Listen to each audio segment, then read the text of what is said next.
Hi friends, అందరికీ నమస్తే.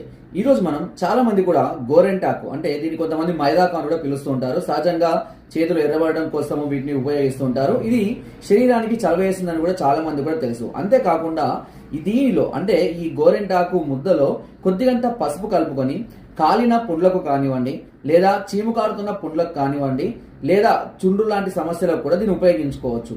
అంతేకాకుండా దీన్ని రెగ్యులర్ గా చిన్న చిన్న ముద్దలుగా చేసుకొని తింటూ ఉన్నట్లయితే శరీరంలో అధిక వేడి కూడా పూర్తిగా తగ్గిపోవడం అనేది జరుగుతుంది. అంతేకాకుండా వీటిని అరికాళ్లకు రాసుకొని రాత్రిపూట కూడా పడుకున్నట్లయితే కాళ్ళ మంటలు, తిమ్మిర్లు, అదేవిధంగా శరీరంలో వేడి కూడా పూర్తిగా తగ్గిపోవడం అనేది జరుగుతూ ఉంటుంది. సో చాలా మంది కూడా దీని అలంకారానికే కాకుండా ఇలా కూడా వాడుకుంటే చాలా మంచిగా ఉపయోగపడుతుంది. దీని రసాన్ని కూడా తాగుతూ ఉన్నట్లయితే కంటి చూపు కూడా మెరుగుపడుతూ ఉంటుంది. సో ఫ్రెండ్స్, నా వీడియో కనుక మీకు నచ్చినట్లయితే లైక్ చేయండి, షేర్ చేయండి అండ్ సబ్స్క్రైబ్ చేయడం మాత్రం అస్సలు మర్చిపోదు. మీకు ఎలాంటి డౌట్స్ ఉన్నా, సమస్య ఉన్నా నాకు కామెంట్ ద్వారా